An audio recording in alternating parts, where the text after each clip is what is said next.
Job chapter 39. Do you know the time when the mountain goats give birth? Do you watch when the doe bears fawns? Can you count the months that they fulfill? Or do you know the time when they give birth? They bow themselves, they bear their young, they end their labor pains, their young ones become strong. They grow up in the open field. They go out and don't return again.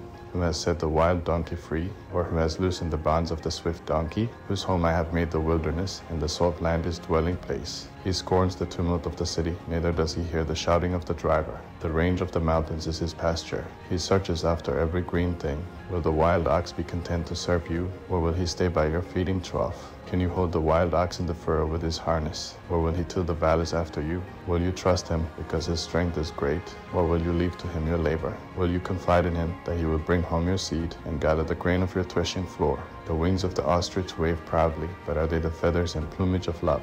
For she leaves her eggs on the earth, warms them in the dust, and forgets that the foot may crush them, or that the wild animal may trample them. She deals harshly with her young ones, as if they were not hers. Though her labor is in vain, she is without fear. Because God has deprived her of wisdom, neither has he imparted to her understanding. When she lifts up herself on high, she scorns the horse and his rider. Have you given the horse might? Have you clothed his neck with a quivering mane? Have you made him to leap as a locust? The glory of his snorting is awesome. He paws in the valley and rejoices in his strength. He goes out to meet the armed men. He mocks at fear and is not dismayed, neither does he turn back from the sword. The quiver rattles against him, the flashing spear and the javelin. He eats up the ground with fierceness and rage, neither does he stand still at the sound of the trumpet. As often as the trumpet sounds he snorts, aha! He smells the battle afar off, the thunder of the captains, and the shouting. Is it by your wisdom that the hawk soars and stretches her wings toward the south?